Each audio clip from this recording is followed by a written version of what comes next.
Order. Pledge of Allegiance. Councilmember Gall. I pledge allegiance to the flag of the United States of America, the republic to for the which it republic stands, one nation, under God, indivisible, with liberty and justice for all. Roll call. Mayor Larkey, Here. Councilmember White, Here. Councilmember Powell, Here. Councilmember Pryan, Here. Councilmember Kraft, Here. Councilmember Clark, Here. Councilmember Goff, Here. Councilmember Lawson, Here. Councilmember Richardson. Here. We have a quorum. Personal appearances. James Dale Coonrod, please come up.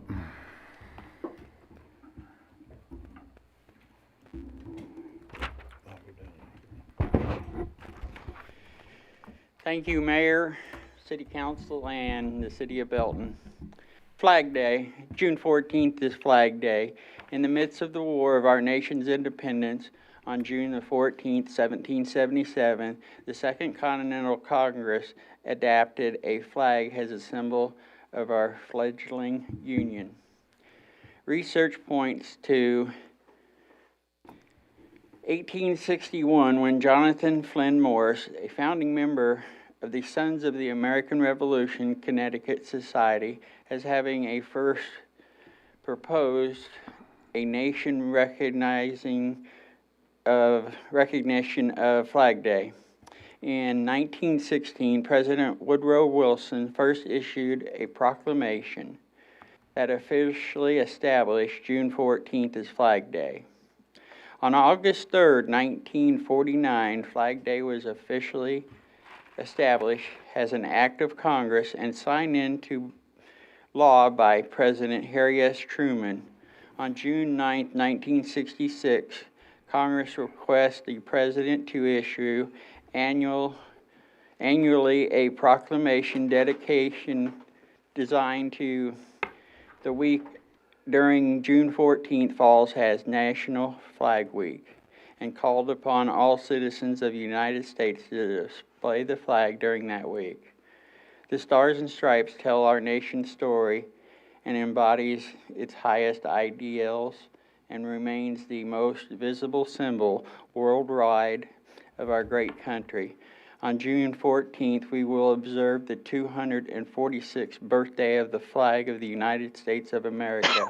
This special day provides a time for our nation to reflect on our flag's rich history and its meaning to the American people around the world. Therefore, as a member of the Harry S. Truman chapter of the Society Sons of the American Revolution, take immense pride in presenting this flag certificate to the economic development and the great citizens of Belton, Missouri, for their faithful discharge on displaying the flag of our nation. Dawson Ballard Jr., President, Harry S. Truman Chapter, Sons of the American Revolution.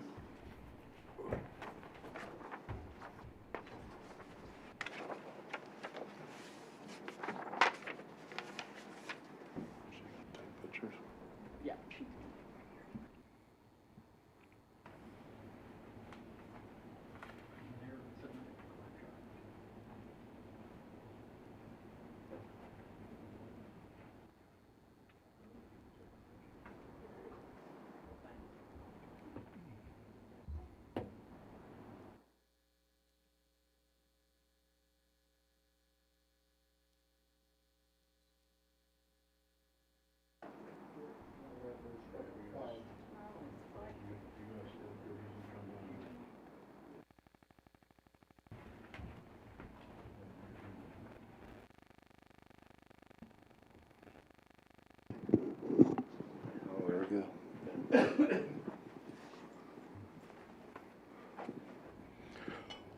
Whereas the Harry S. Truman chapter of the Missouri Society of the American Revolution recognizes Flag Day, and whereas June 14th, 2023 is the 107th anniversary of the National Flag Day as determined by the Second Continental Congress in the Flag Act of June 14th, 1777, making the 13 red and white striped flag with 13 stars on a field of blue representing our first states.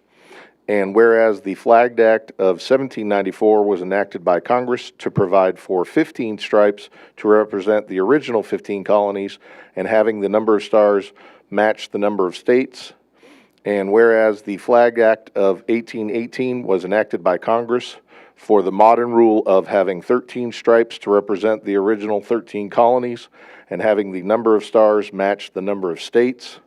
And whereas on May 30th, 1916, President Woodrow Wilson called for the nationwide observance of Flag Day, and in 1949, President Harry S. Truman signed a congressional decree making June 14th National Flag Day, a time when Americans reflect on the foundation of our nation's freedom.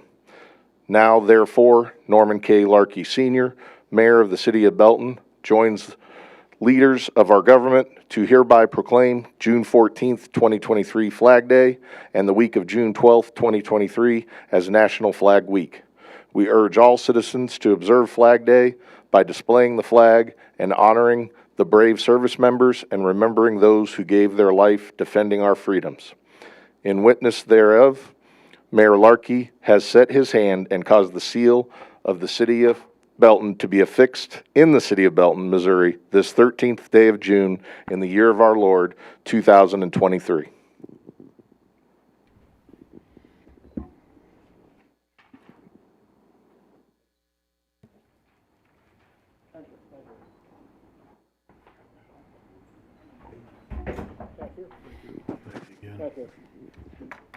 Thank you guys again.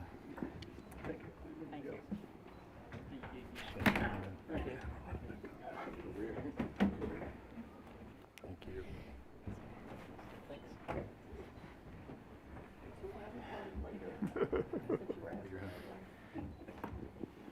I fell on their dress.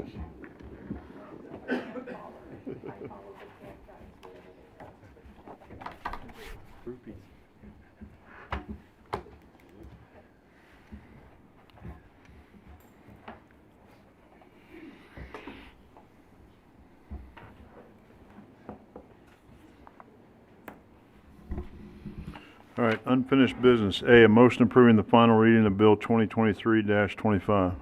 An ordinance amending sections 1-5, 18-8, 40-1H, and 40-310 of the Unified Development Code related to expanded land uses in commercial and industrial zoning districts.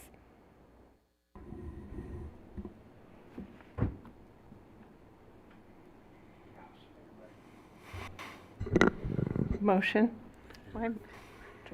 Present. Second. We have a motion and a second. Any discussion? Hearing none, roll call. Councilmember Lawson, Aye. Goff, Aye. Powell, Yes. Richardson, Aye. Pryan, Aye. Clark, Aye. Kraft, Aye. White, Aye. Mayor Larkey. Aye, motion carries. P, a motion approving the final reading of Bill 2023-26. An ordinance approving the First Amendment to the Seventh Amendment to the Old Town Belton redevelopment plan to approve the 511 Main Street project as redevelopment project 2021-7 and to authorize tax abatement as described therein. Present. Second. We have a motion and a second. Any discussion? Hearing none, roll call. Councilmember Pryan, Aye. Kraft, Aye. Powell, Yes. White, Aye. Goff, Aye. Clark, Aye. Lawson, Aye. Mayor Larkey, Aye, Richardson. Aye. motion passes. C, a motion reading the final reading of Bill 2023-27. An ordinance approving the 16th Amendment to the Old Town Belton redevelopment plan to approve the 816 Second Street project as redevelopment project 2023-3 and to authorize tax abatement as described therein. Present. Second.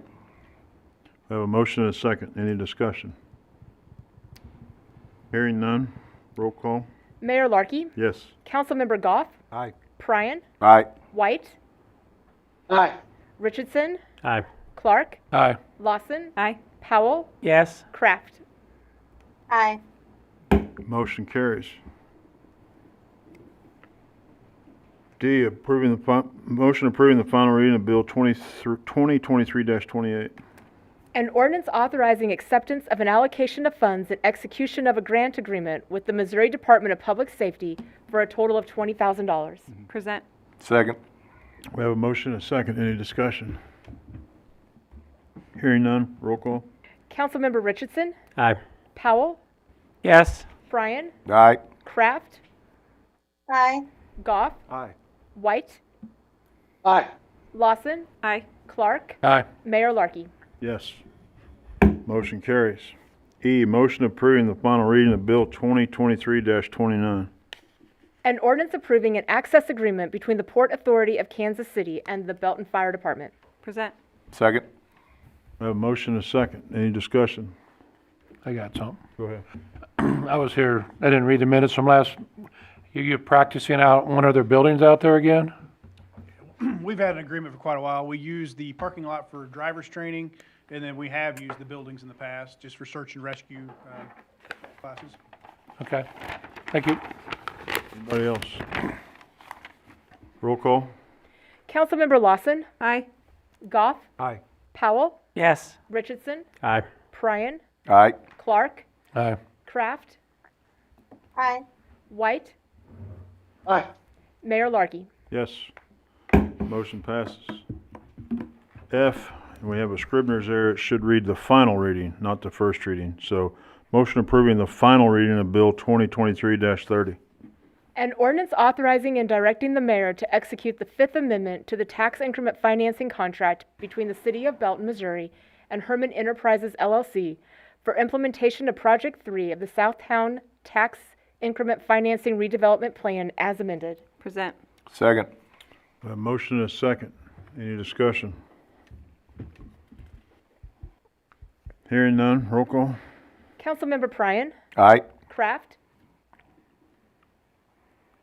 Aye. Powell, Yes. White, Aye. Goff, Aye. Clark, Aye. Lawson, Aye. Mayor Larkey, Aye. Richardson. Aye. Motion passes. New business. A, motion approving the first reading of Bill 2023-31. An ordinance approving the formalization of the Memorandum of Understanding between the Belton School District and the City of Belton, Missouri. Present. Second. We have a motion and a second. Chief, you're up. Scott Lyons, Police Chief. We've been working on an agreement to follow up on the SROs in the school district, and been working very heavily with Dr. Andrew Underwood and Dr. Sarah Jones, and I just want to thank them publicly for the hard work that we put on this. We came together and we talked about several different things that had worked in the past, but also some things that we wanted to change. The SRO contract with the school district started in 1979. The primary goal is to support a safe and secure learning environment for all students, teachers, and staff. The secondary goals are always to develop and enhance support between the youth, police officers, school administrators, and parents, and to reduce school violence. And so when we went in to discuss this contract, we have 5 SROs, one at the Belton High School, one at the middle school, the Scott Educational Center, Mill Creek Upper Elementary School, the STEAM Academy, and we also have an SRO that looks over the Grace Early Childhood Center, and then one for all these elementary schools, Cambridge, Gladden, and Kentucky Trail. And so one of the things, the issues that we wanted to look at is the school district. We have over the years, and it's been over the course of the last 5 years, transitioned away from a truancy officer, and the SROs fulfill that function. So there was a detective's position that was picked up earlier from the previous agreement. That position basically became more of a juvenile detective that would file juvenile cases if something happened in the school. We can take that on as police department, and we and the school district come to the understanding that one of the most important things that we needed was the second SRO in the high school. Number one, there's a lot of activity that happens there. We wanted somebody that could help respond to those kinds of things, but it was also a built-in extra person for when we have a vacancy due to training, vacation, sick, those kinds of things where we could actually move them around the district and fulfill that. And so we have a couple of strategies that we do in regards to that. But we both agreed that that position should be a supervisory position. And so we're adding an SRO sergeant to that as that second SRO to the high school. The person will also supervise, not only supervise the SROs, but provide that backup. Will also be that first line of interaction between administration and the principal at the school, and then for principals at the other schools. And so it'll be a lot better. It also helps us in regards to span of control as far as supervision within the police department, because we have 7 detectives, 8 if you count a task force member, but they're often not available to go directly to the schools. But now we have somebody right there in the school district, can answer problems and respond to them right away. And so that's the difference with this contract. It's a similar agreement. They pay for half of the salary and benefits. This also works out in regards to basically when they're in the schools, it is half the year. And so we're really excited about this. We've already been talking to the school district, and we're very much welcoming to this. Does anybody have any questions? Any questions? Go ahead. I noticed this is a 3-year contract. I thought we used to do this on an annual basis. So is this something different, or has it always been a longer-term contract? It may have been a year in the past, but the last one was 3 years. I Was it? think Okay. 3 years ago, we realized that there wasn't even a contract. Oh, okay. Just There you a go. handshake Handshake. agreement. It was a handshake agreement based upon a year. Yeah. Yeah. So I think this is the second renewal of. Well, I think we used to have like an MOU just saying that you pay 50, we pay 50, and we're happy and move on. And Yeah, Yeah. but I think it wasn't even written. I think it was No, just a it just- yeah. handshake, yeah. Yeah, and 50% is one of the standards. The other standard would be just based on like a teacher's contract, which basically is the same thing, 50% of the year, so. Anybody else? Yeah. Go ahead. Well, hopefully this is minor, but on page 11, it says that the district will provide an office for every SRO, but it doesn't say anything about where the sergeant's going to be. Is he going to be sharing the office at the high school or a separate office? Or? That's what we think right now is going to share an office with the SRO, Okay, yes. thank you. Anybody else? Just so everybody's aware, I am going to abstain from this since my other position is on the school board and I abstained there, so just so there's no conflict of interest. So, everybody in favor? Aye. Aye. Anybody opposed? Abstain. Motion carries. B, motion approving resolution of R 2023-65. A resolution approving a memorandum of understanding between the Belton Police Department and Compass Health Network to provide an embedded co-responder for mental health and substance abuse support during crisis response. Present. Second. We have a motion and a second. Go ahead. Mr. Mayor and Council, you'll recall recently we had a work session where we discussed the concept of embedding a mental health professional with our police department to respond to crisis calls that may have a mental health component to them. This is a formal MOU that we would enter into with Compass Compass Health Network to provide that embedded person. If you'll notice in the council action report that we submitted with this, we're hoping to have some money to help us pay for this, but even if it doesn't, we think that within the police department, we would go ahead and cover the cost of this position. A grant application has already been submitted. It is pending to pay for that, but even if we don't get it, we think it's a good thing. So I'd be glad to stand for any questions you may have on this. Anybody? Go ahead. Yeah, well, I'm definitely in favor, but on page 27, it says we have a community engagement unit that consists of a blah, blah, blah houseless coordinator. So is that in the future, or do we actually have a houselessness coordinator? We do not have a houselessness coordinator. I believe that Compass has those types of Well, no, it says the Belton Police Department. Department. But I think, first of all, it's part of the grant application, so maybe it's something that they plan in the future. Yeah, and it's probably, and I don't know if Chief, if you have I believe it's something where we have to make sure we have someone identified as kind of the point person for that as part of a grant Okay. application. It's not like we're publicizing this coordinator and having a whole lot of extra duties. There just has to be a point person for that. Okay. Anybody else? Go ahead. This my question for you or Chief, is this person gonna be the same person all the time? And is this, gonna be with us full-time? Yes, this is a position that will be, we're going to recruit for this position and try and fill it with one person who will be doing this full-time. So the officers will actually know this person and have working relationship with them and not just somebody on call and calling somebody in that doesn't understand it. Good. We're approaching this like a pilot program, that if we have some success with this and we find more need with it, maybe this is something we have, a lot of other departments have utilized this with very good results.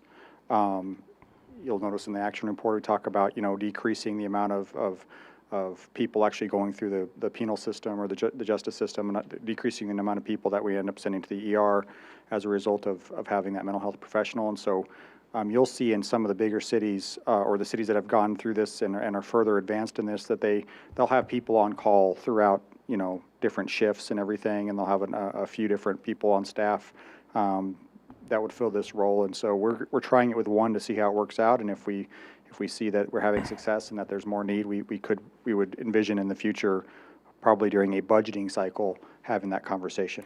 Do you think ever we'll have this person certified? As like a police officer? Just so they can carry a gun? Protection-wise?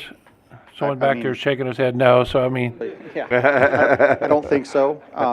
The people that the person we're hoping to recruit, and the people that generally fill those positions are mental health professionals. They're trained along those lines. They're not law enforcement officials usually.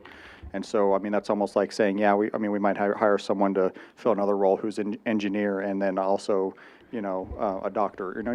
Right. Two very distinct professions that. I guess I'm just looking at it from the safety standpoint. If they get into a hostage negotiations or something like that, we're on the front lines. I just want to make sure they're protected. I'd be glad to let Chief expound on this if he wants to, but I believe that what we're hoping to do with this is we'll have a uniformed officer respond along with the embedded professional on any of these calls, so that way there is a safety component there and a public safety component there as well as the mental health professional who can help respond to that. Go ahead. Go Will ahead. this person office at the police station, or will they stay at Compass? Well, I believe that they'll have an office and they'll get equipment from the police station. They'll have a tie to Compass, but they're essentially going to be an embedded employee. So, yeah. Go ahead, Brett. Oh, you mentioned it's one person. Obviously, they can't cover 24 hours a day, 7 days a week. So will their hours be more associated with the peak times we've had issues in the past? And I'll let, How will that be I'll decided? let Chief talk about more of the tactics. We're using our CIT reports to collect those statistics on when's the best time to have them inside the building, and what days. But we also have Compassing also provides a mobile crisis component to this. So when they're not able to come out, because sometimes they're going to have obligations outside the workplace, there will be a backup plan that Compass will fill that position with a mobile crisis response. And so, yes, to answer your question, we're trying to pick those times that strategically, but we're not always going to be perfect on the date and the time and hitting that peak period, but they will be subject to call. Anybody else? Hearing none, all in favor? Aye. Aye. Any opposed?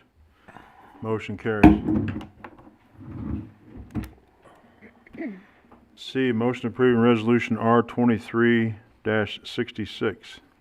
A resolution accepting the donation of land for parks and committing to improve that land to create an arboretum and trails in the city of Belton, Missouri. Present. Second. Second. We have a motion and a second. Any discussion? Go ahead. Yes, this resolution is a formalization of the city's position to accept a donation. Mr. Jack Dryden has come forth and has some land that he would like to donate to the city that would be set aside for an arboretum and trails and botanical gardens, and he wants it to be set aside for that purpose and as parkland in perpetuity in the future. So we've been working with him on trying to get the language of the quitclaim deed correct, so that way it matches those needs as far as what he wants to see. We've had discussions with parks. They're 100% on board with accepting this as parkland. As it says in the action report, some of the things we have to do on our end, I'll uphold our end of this donation, is that we have to invest an equal amount as to what the property is worth. As for, he actually had an appraisal done, and we have to invest that same amount of money into that property within a 10-year period. Otherwise, we could lose rights to this land. This resolution, part of it, you'll notice, it has us acting on that almost immediately. As soon as we can, we would get the design set up, and we would work to get some to probably do some debt financing of some sort, most likely a lease purchase agreement with a private financier to get those improvements already lined up. So we're excited. This is going to add a quality of life component to our community that we don't really have at this point. And it'll expand some of the quality of life that we do have as far as outdoor area. It abuts Cleveland Lake area, so we already have trails out there. So it would make a lot of sense to tie that in as far as the trail network is concerned. And so we just think it's going to bring something unique to Belton, and that could be a draw for people to come visit, and a quality of life thing that could draw people to come live here potentially. I know that Mr. Dryden would love to address the council as for his wishes specifically and why he's doing this and what he wants it on the record, the purpose behind this, so that way he wants the city to be held to essentially what the purpose is as he states it. So I think it's fair, and I think that that's something that we should allow him to do. Come on up, sir. You want to sit down and then I'll bring you the mic. Yeah, I need something. I'm gonna read this, and maybe I can do it. If I stand on my leg very long, it goes to sleep. You want to slide him over here somewhere? You want to sit in one of these places with a mic? We can sit you on something over there. Yeah. Well, Let's do that. would be good.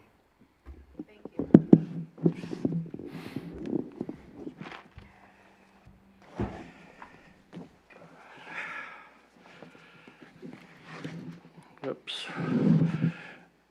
Am I on now? Can you Yes. hear me? Yeah. I have asked to have this moment with you tonight to explain what I'm trying to accomplish in giving the city of Belton a parcel of land, 69 acres, adjoining the Cleveland Lake property.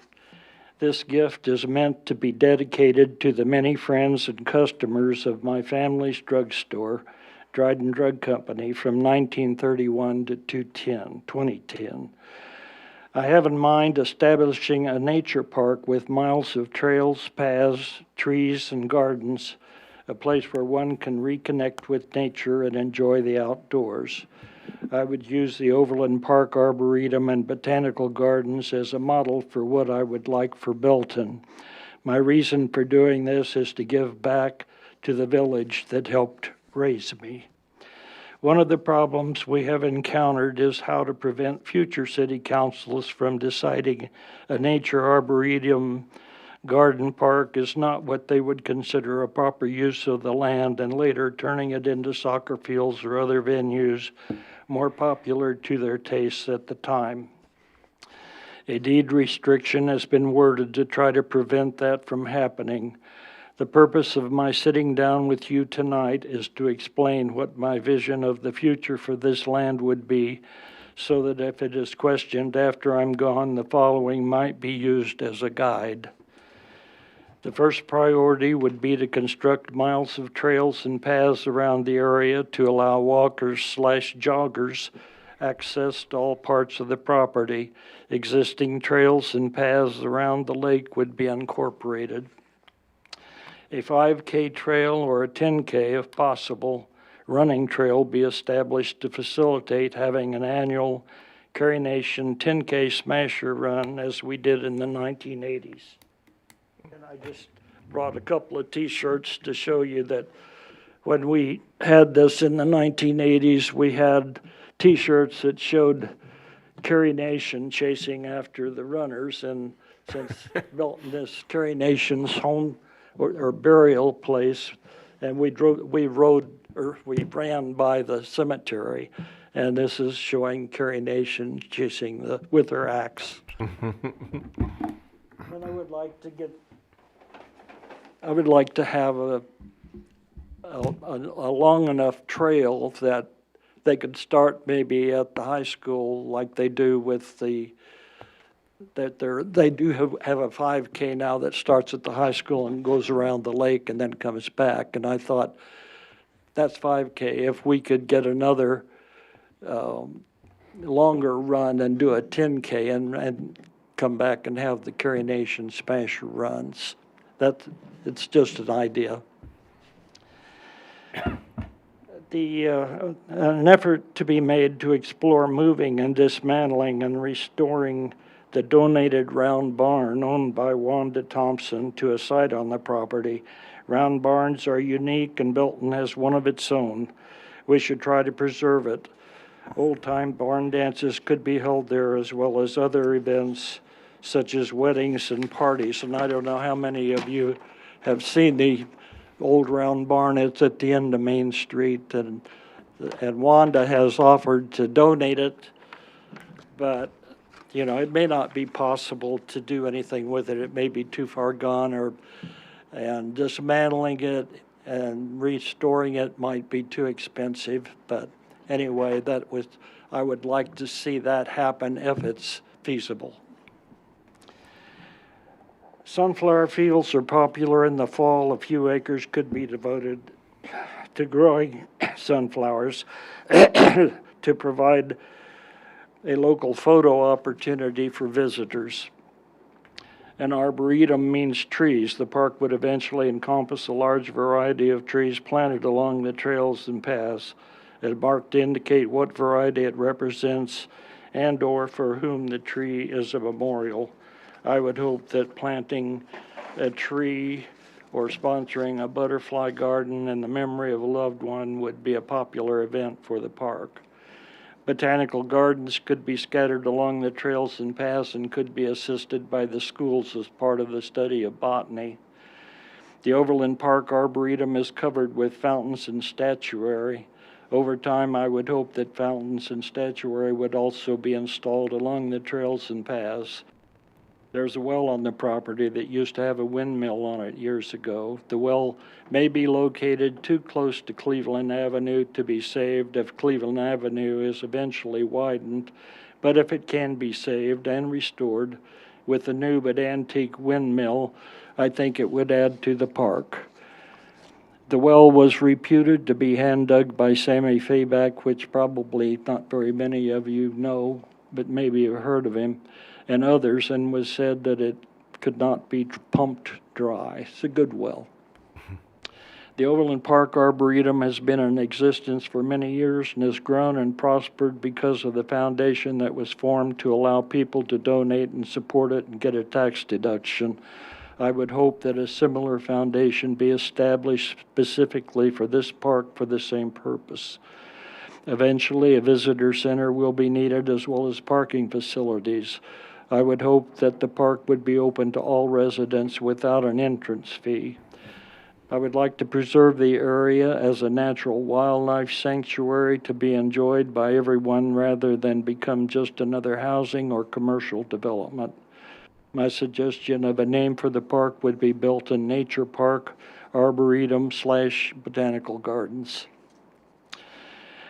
The ideas that I have presented are only suggestions and possible guidelines of a question such as, could an amphitheater be added? My thoughts would be yes, if Overland Park Arboretum has one, we should too, and they do. I would like these thoughts to be entered into the minutes of this meeting so that a written document will exist for future reference if needed.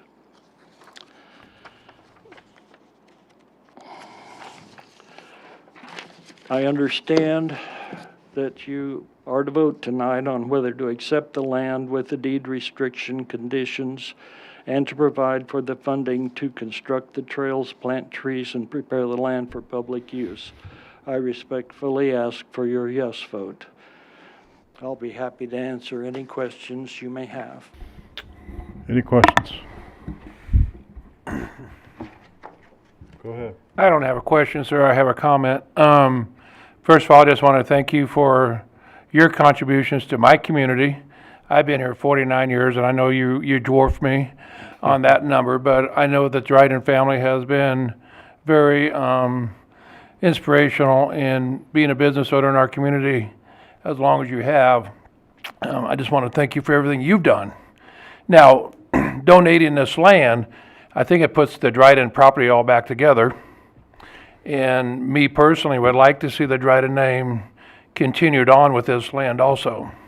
You had a recommendation. I'm going to recommend, hopefully the park department will put the Dryden name into this land somehow. And I just want to thank you publicly for donating that land to our community. Well, thank you. Anybody else? Go I ahead. second that. I wanted to thank you too, Jack. I know you've worked a lot in the last several years to get this accomplished, and I hope we can vote yes on it. I just wanted to say I grew up with the Ram barn in my backyard. I live next door to Sammy Feedback's sister, and I've got the T-shirt, so I know where you're coming from, and I think it's a great thing for the community. And I know the Ram barn may not make it over there, but I know Ward 4 would like to, or certain people in Ward 4, including Wanda, would like to give, like Belton to give it a good college try to get it over there. So I would second that emotion. Go ahead. Yeah, I'll just add that this is a very generous gift to the city, and it will just add to Cleveland Lake, which my family enjoys as is, but I can't wait to see some trails back there and go see more of it, so thank you. Brett? Everything's been said. Thank you. I add on, I mean, being your neighbor now, there is a lot of wildlife back there, so keeping that a park, it does make us know that wildlife is always going to have a place to live too. So I'm glad again to see that. Just being your neighbor, I get to see all the wildlife have a place to go. So I mean, it's definitely appreciated, not by the 9 of us, but I think the community is going to enjoy this because Cleveland Lake has become a big destination place for our community, and it needs to be expanded greatly. And I think with your land added onto that, I mean, there's so much stuff that we can do out there. I mean, it's endless possibilities. We just got to be able to come up with the money and think about everything possible. But it's exciting to have that in our future, though, too. Yeah, I've been told there are 40 deer, at least 40 deer out there. At least. Yeah. I want to thank you. You know, I've been around longer than he has, but not quite as long as you have. But I remember as a kid running through your store and everything every day. So I appreciate what you've done for the city and for the citizens. And on behalf of everybody, I thank you, and we thank you. Go ahead. I just want to say I live on Main Street. I have 3 properties on Main Street up here, businesses, and your name is very well known, and I've heard a lot of great stories, and I appreciate your generosity. Thank you, sir. Thank you. Anybody else? All in favor? Aye. Aye. Any opposed? Motion carries. Thank you.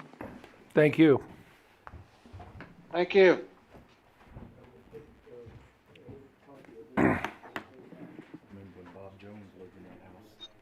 Bob Jones? Like the shoe guy? Yeah. Yeah, his wife was a feedback. Oh. Yeah. Well, see, I didn't know that. Yeah, and that's where I live, right next door, this way, or that way. We were friends with the Joneses. Yeah. I explored Jean a Ann, lot. you knew Jean Ann? Jean, Yeah. Jean Ann. Jean Ann Trailer Park? Consent agenda, one motion non-debatable to approve the recommendations noted. Any member of the council may ask for an item to be taken from the consent agenda for discussion and separate action. Present. Second. We have a motion and a second. Any discussion? I'd like to remove C, please. Remove C, all right. Any other discussion? Seeing none, all in favor? Aye. Aye. Any opposed? Motion carries. Item C, motion approving the May 2023 Municipal Division Summary Report from Municipal Court. I don't Let's have a motion and a second. Oh, Present. Second. motion and a second. All right, go ahead, Rob. I don't understand what page 65 is. I know it's a dead page. I know it's not active. You can't click on it and go someplace. But I tried to find it on the Missouri statutes or whatever, and I don't know why it's there. Missouri Division of Municipal Division Management Portal or something. I did all sorts of searches on their website, and I can't find. So I don't know what it is, I guess. Maybe it shouldn't be there. Maybe it was erroneously left on there. I don't know. But just, There's no data except the months of the year, which I think most of us know. you'd have to go back into that web page and actually be able to probably click on that PDF. Click on that. That's This is just a picture of the page. That's exactly the point. May I call some of the people mentioned up here in the report and ask them where to go? Because, like I said, I spent about 15 minutes at that site and searching for Belton, searching for municipal division summary reporting, blah, blah, blah, and I couldn't find it. And if it's what it pretends to be, I think it's a different summary of what's up above it, but I don't know. Maybe it's got. I'm trying to figure out if that's where they get their summary reports, or all on that one page. Yeah, maybe so. I don't know. Well, Chief can answer that or not, but. Well, if nobody knows, that's okay. I'll just call tomorrow and ask. It's okay. So All right. we can go ahead and approve this. I mean, I'm okay with the data that's above it. Anybody else? Hearing none, all in favor? Aye. Aye. Any opposed? Motion carries. Communication from City Council. Chris? I know that we have the 4th of July event coming up, end of the month, June 30th, July 1st. There's going to be a lot of music, a lot of stuff going on, a lot of stuff for kids, so everybody wants to come out. I have another issue that I had a call from a business on Main Street that applied for a road closure. They were doing their 2-year event, and they had a solo guitar player playing acoustically inside of their business, and they were told that they had to not play the music past 6:30. And to get their road closure, they had to send an email saying that the music was going to stop no later than 6:30. I don't understand why we have a business that's having an individual player playing acoustically stop at 6:30 because another business is controlling this. I don't feel that that's fair. So I think we need to look into that and see what's going on, but I don't think that's fair to tell one business that they can't play music past 6:30 when it's inside of their own business. There's no ordinance that I've seen that says you can't. So why are we controlling these people? That's all I got.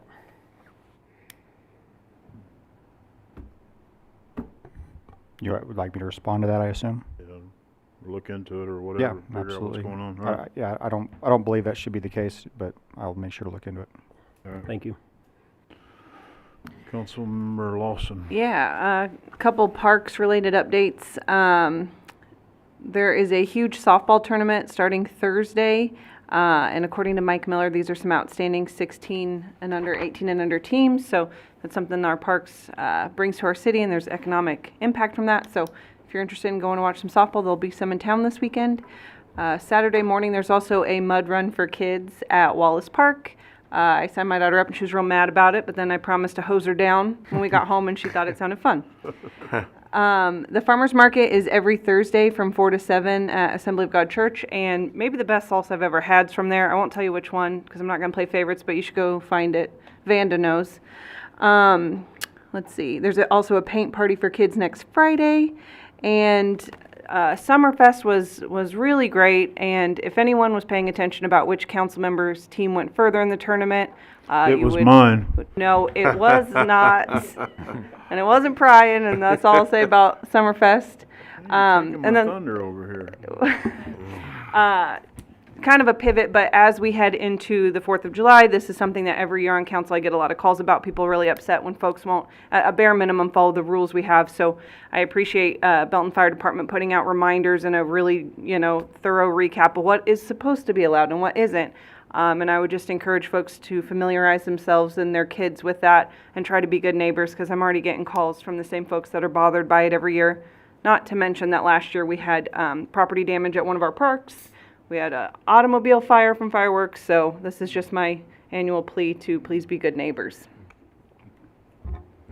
Go ahead. I don't have anything, Mr. Mayor.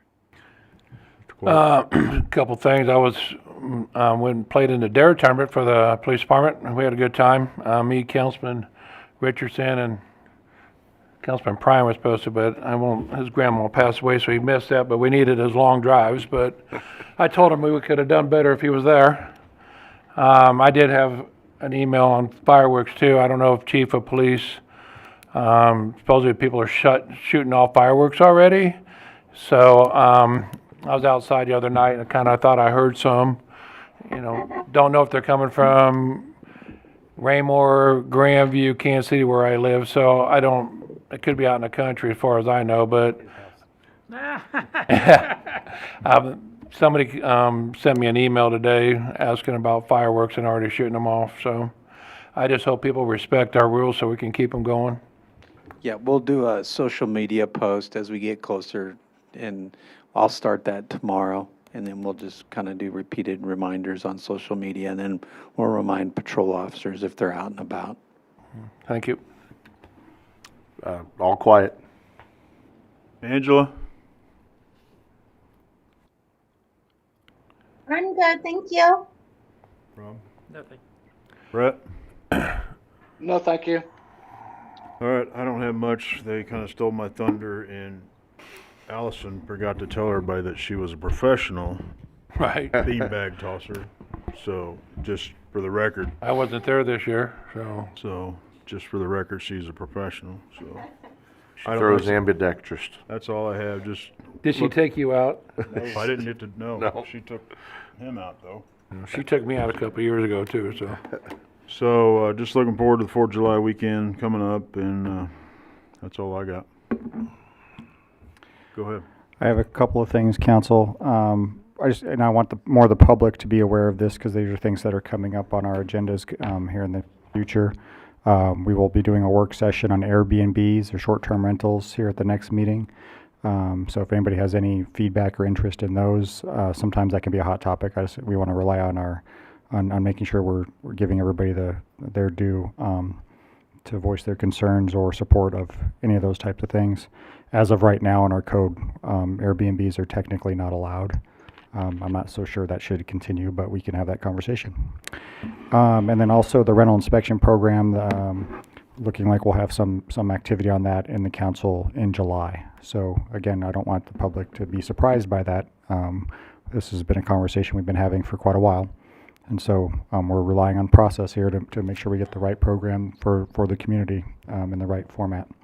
So, and then on a personal note, I'm now no longer the only member of my family living in Belton, as my family is now living here, so in case anybody's interested. Perfect. All right. Items for review and discussion. A, multi-department drone report.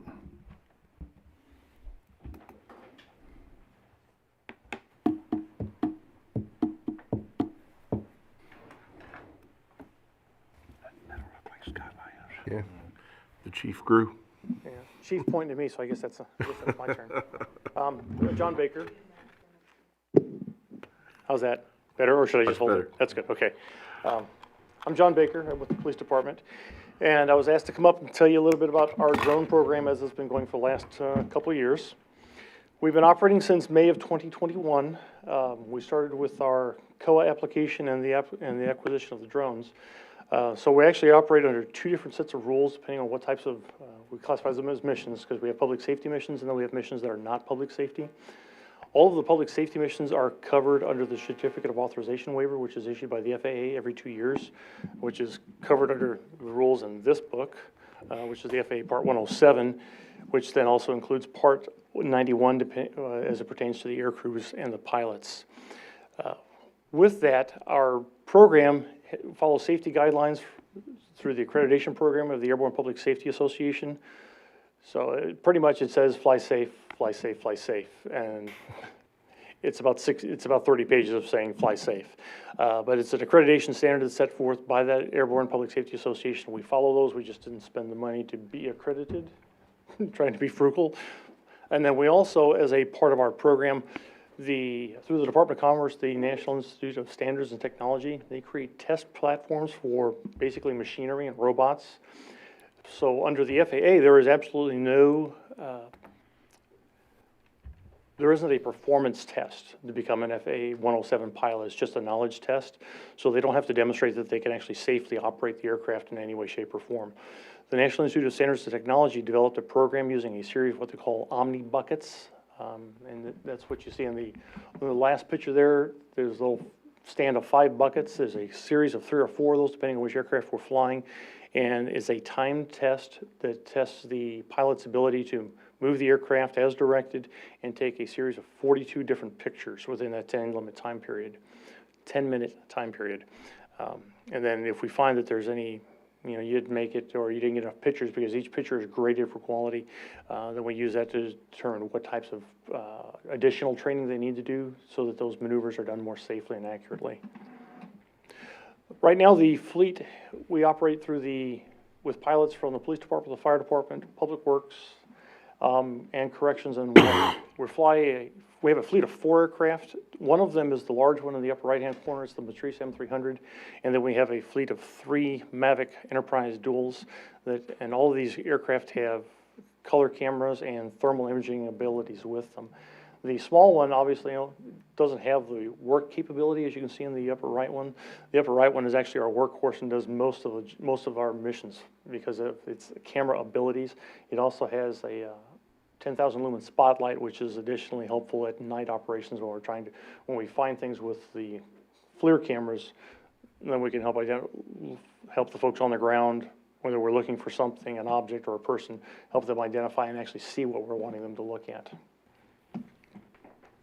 Some of the uses we've had over the last 2 years, some of them are pretty varied and unique. These are just some of the ones right offhand. We've helped Great Mr. Rokos with some traffic studies of I-49, which I believe were used in the application for the expansion of the I-49 corridor. We've used them on the school projects a couple different times where we've had traffic flow issues around the schools. For example, the Wilkins STEAM Academy, I believe that program, once the SRO, who is one of our pilots, did his study, ended up saving them like $250,000 in parking lot and roadway developments. We also help with the community development parts of that. Some of these pictures are actually used by the fire department and inspection teams as they watch the lands be developed and or things like the air conditioning being installed. Code enforcement is actually one of our biggest customers, and that's what you see in the upper right-hand corner, just an example. Where we're able to help them instead of having them go out by foot and take pictures, we can do the whole thing in about 5 or 10 minutes, depending on the size of the land. We do tower inspections, and as you can see here, we actually use this one as a study for a program that we thought we were going to try to implement, this is the tower up at Markey Park, and those are actually the access hatches on the top of it. Some of the things that are more obvious that we work on, and I'll just kind of run quickly around the top. Upper left is an example of a OSHA investigation that we helped with on a job site incident. We can use the aircraft to actually fly inside of homes to help make sure that the area is safe before we allow officers to enter into areas that we have determined to be critical or possibly hostile toward us.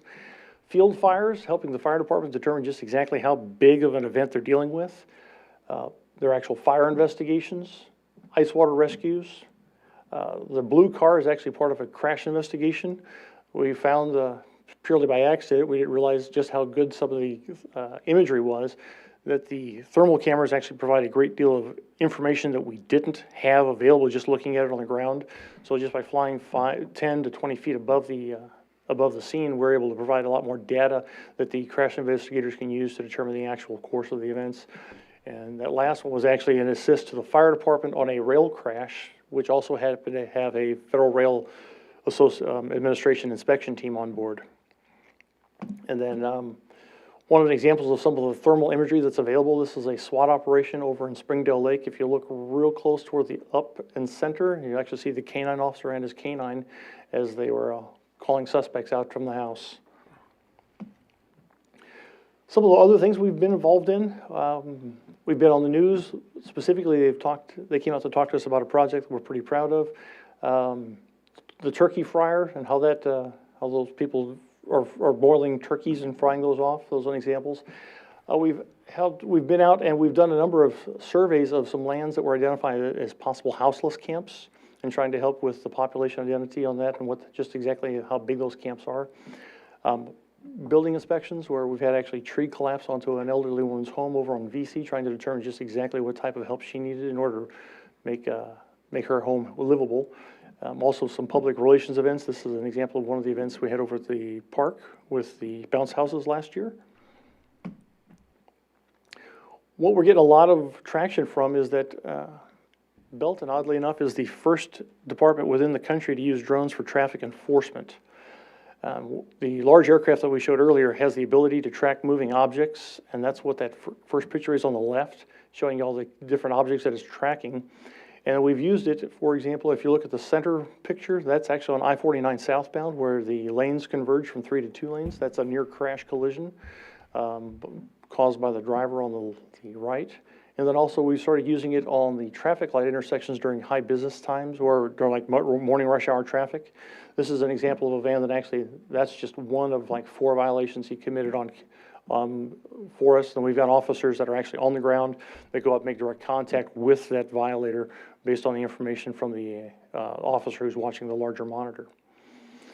And based on information we have from the Airborne Public Safety Association, drone responders, and police1.com, we are the first to be doing this. We've been pretty successful. Nobody's contested us in court yet, which is always the big question. How's it going in court? And everybody seems to chicken out at the last minute, doesn't want to stand trial and see how that goes. And then overall, we have been really busy making a kind of a spreading out the information to the community around us. A lot of information regarding drones, as you can imagine, is rather technical and hard to go through. This is a government book. But what we've been doing is, there's a very loose consortium of agencies where they like to talk and get together.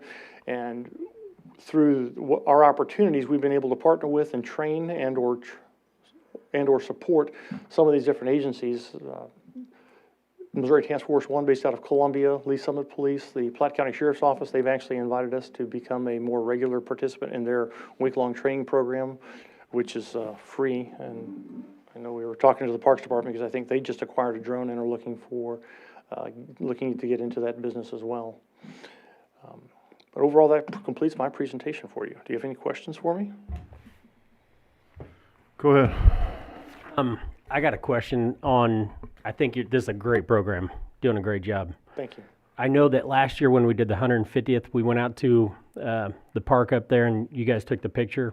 Mm-hmm. And you had to have a radius where nobody could go in or go out, where you had to control the area when we were doing the picture. Mm-hmm.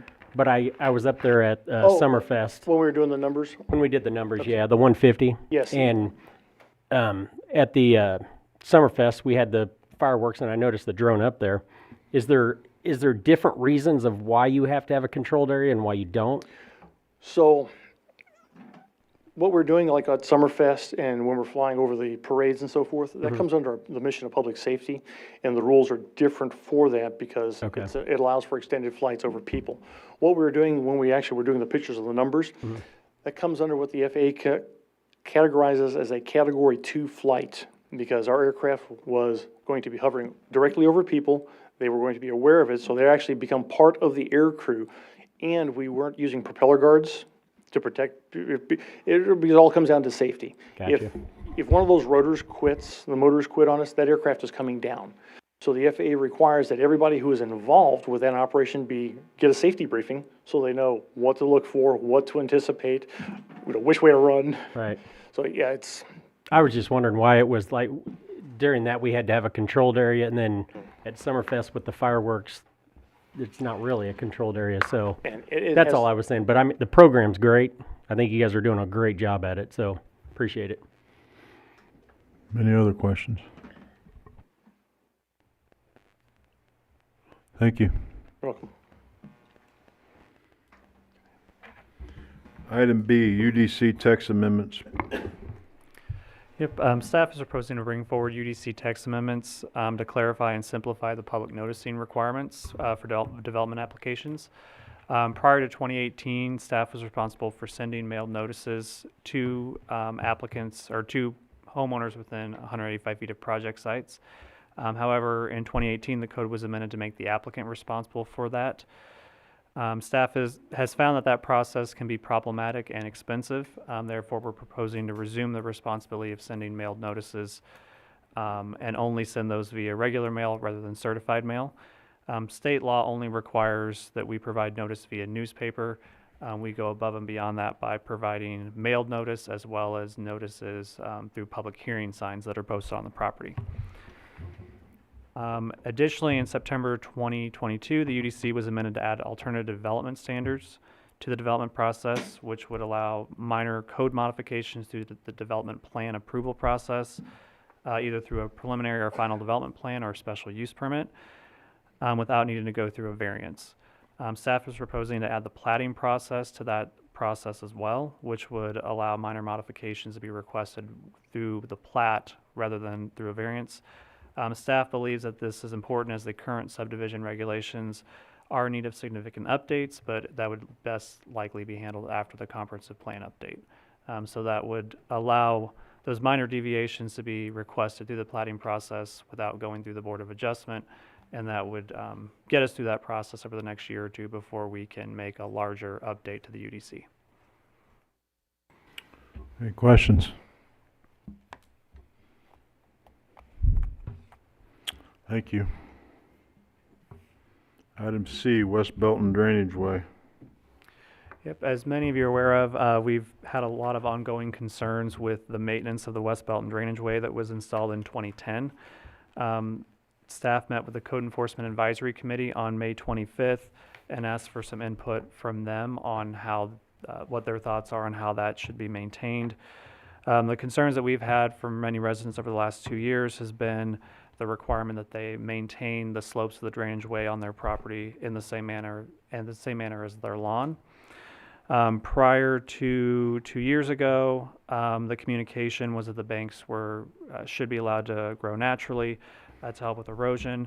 However, after many years of no maintenance from the property owners, there were significant overgrowth that the city then contracted out to have cleared out. After that was completed, residents were notified that they would have to maintain that in the same manner as a lawn, but many residents have had concerns of safety and hazards of being able to do that. The committee discussed and agreed that there were situations where they would rather put safety over aesthetics in this situation, given the steep slopes involved.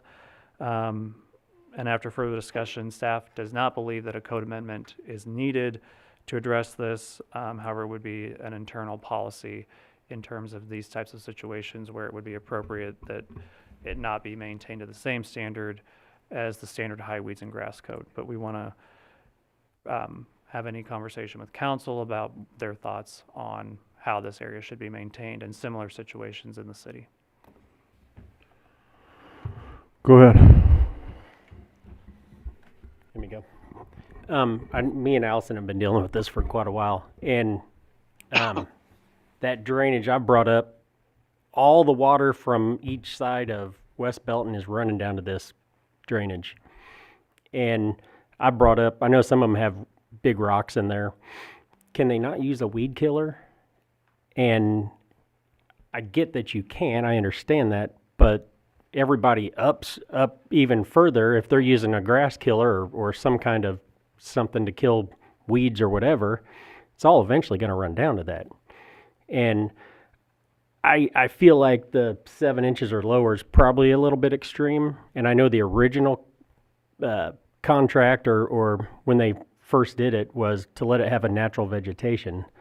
And 7 inches was a little bit overkill. They wanted it to be a little bit higher. So that's kind of where I'm at. I think 7 inches is a little bit too drastic. But and then if you get the big rocks, somehow you got to be able to kill that stuff or it's hard to get in there.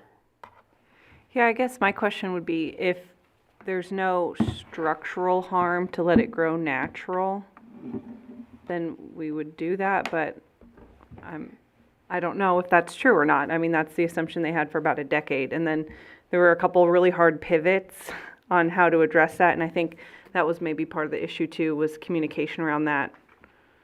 I've kind of got a murky picture from residents about how well that was communicated. So, I mean, I guess that is a question I'll ask you, Matt, is there any harm to the structure if it grows natural? Or Greg? Yeah, I'll let Greg Okay. answer that. Excuse me, the main concern we had was where there was trees growing up in the concrete, that we wanted to prevent trees and other things be able to lift the concrete and break the concrete up. And so maintaining it where that wasn't present was important to us. As far as the slope goes, where it's just a grass slope, I mean, we don't have a problem with that being a higher level. But we hear both ways too. So when it grew up, there's other people complain that it was grew up. There's other people complain that they have to mow it. So, I mean, I think the original complaint was one resident who didn't like how it was growing into his fence, which then the solution would have been just kind of maintain your fence line on both sides, but that ship sailed. Okay, so the issue is thicker tree saplings growing in there and disturbing the concrete. Okay. Is there a way we could do a higher vegetation, but if there's any trees that are growing up, that they have to take care of that or control that? Go ahead. I think that there's competing interests here, and there's also, there's no blanket policy, in my opinion, to handling this that's going to be beneficial for everybody concerned. Let's put it that way.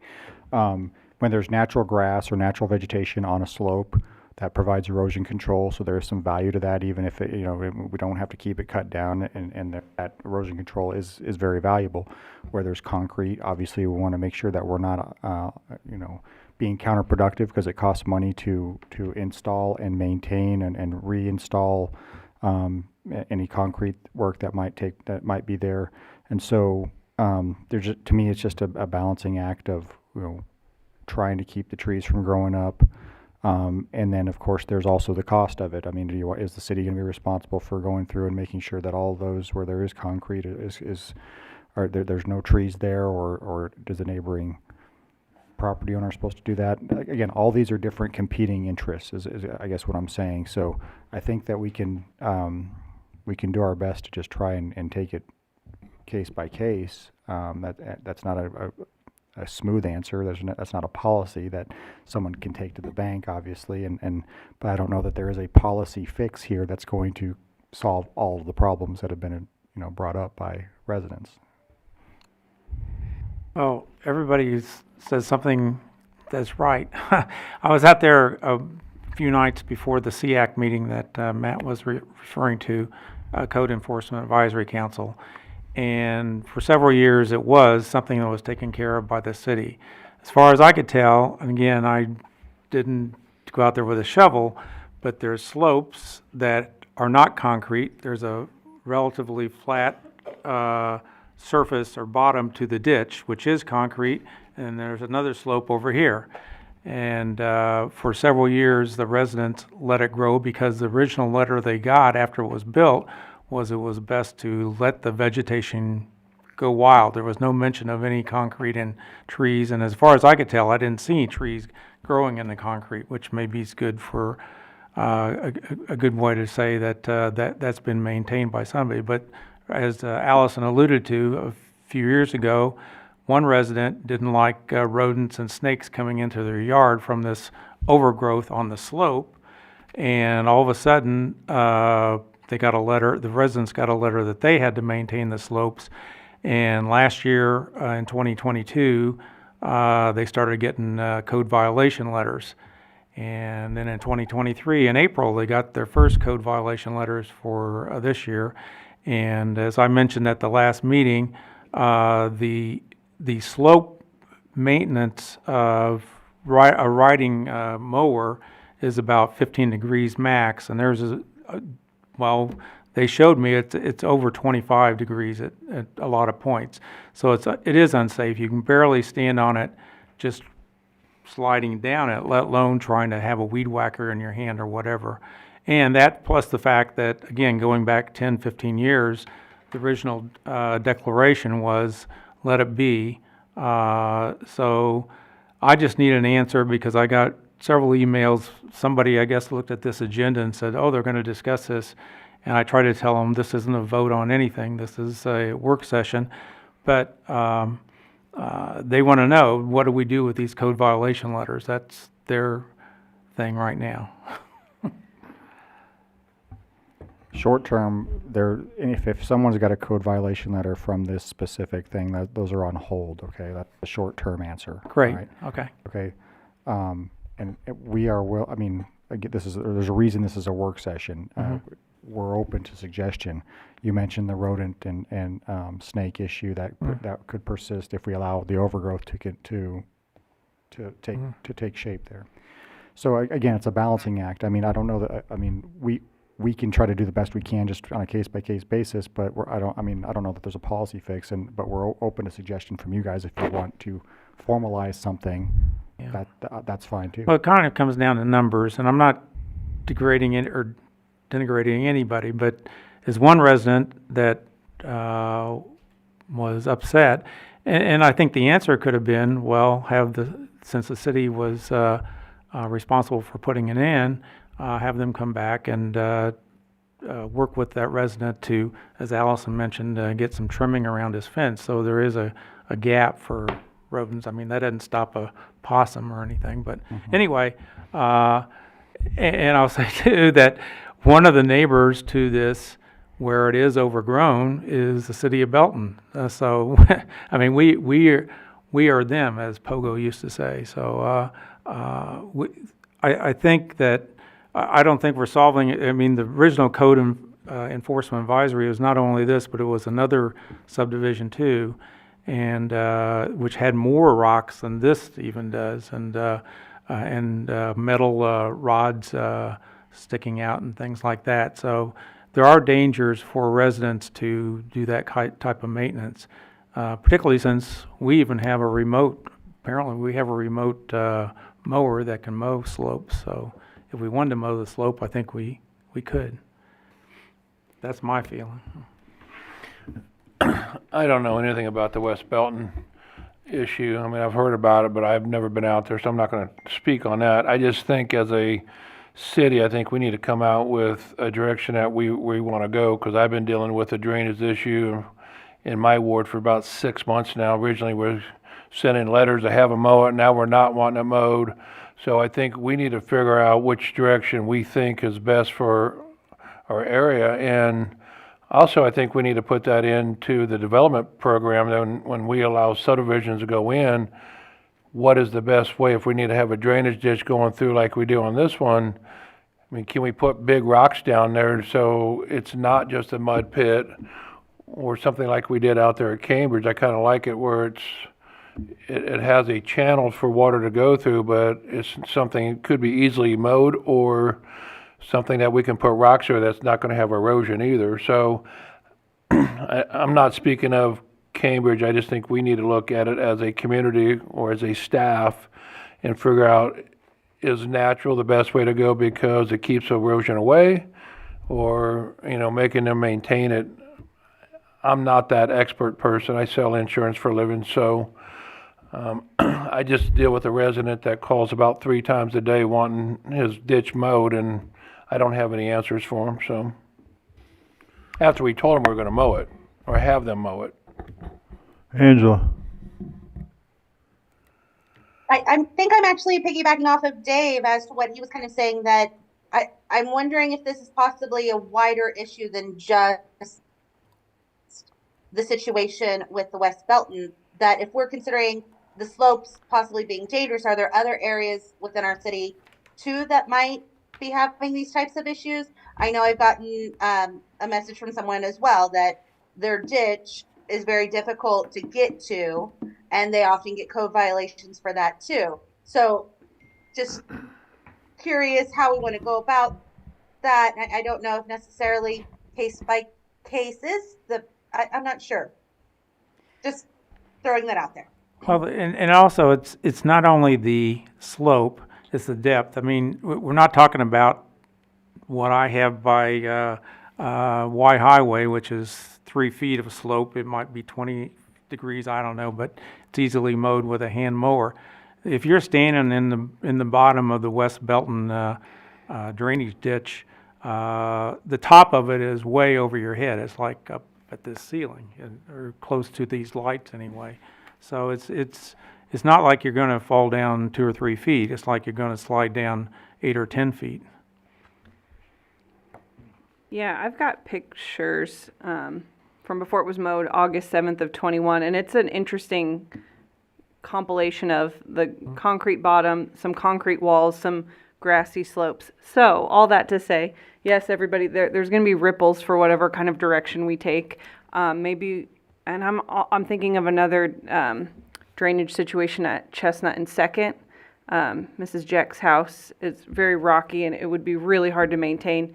So I guess what I'm saying is, are there best practices for the type of drainage situation, and then we apply it by type? You know what I mean? Like rocky, steep inclines, grassy inclines. West Belton's even got this element of like concrete with larger rocks set in it. That might make for a patchwork of how even that one stretch is maintained, but we're just looking at the type and slope. You guys are the pros, so I would err on the side of grace to the residents. Well, safety for the residents. I mean, one woman, 75 years old out there, trying to weed whack this hillside, basically. And the other thing that makes it a little more dangerous even is that if you do find a bare spot to stand on, then you've got that green mesh underneath, which again is a slippery surface. So there's no way to dig your feet in to stop yourself from sliding. If you dig your feet in, you're just digging into plastic that's going to keep you going. So. Clear as mud. Clear as mud. Yeah. Well, I mean, I think we all do different things for a living. I mean, I think we need some guidance from the professionals that understand the erosion stuff and how to keep it from happening and how to fix these things. So, I mean, I look at Cambridge all the time, and I like how it's sloped and the rocks, and I think that's a good erosion control method. I mean, we just got to incorporate some of that stuff, I believe. But I think, as Chris said, once 10 years from now, when trees started, or bushes or whatever, start growing up through the rocks, then what do we do? So eventually, and somebody mentioned case-by-case basis. I think that's these are big rocks. kind of the way. These are, well, How about if I propose this? It will administratively put a pause on any enforcement issues on those slopes, just to ensure that there's no safety issues that we're running afoul of in the interim.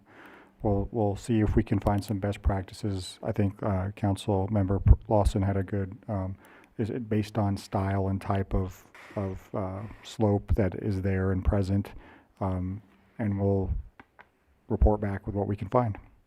Everybody okay with that? Sure. All right. All right, motion to enter into executive session, discuss matters pertaining to the leasing, purchase, or sale of real estate according to Missouri State Statute 610.021.2, and if the record be closed and the meeting adjourned from there. Present. Second. Motion is second. Any discussion? Hearing none. Mayor Larkey, Yes. Councilmember Goff, Yes. Pryan, Aye. White, Yep. Richardson, Aye. Clark, Aye. Lawson, Aye. Powell, Yes. Kraft. Aye. Motion carries.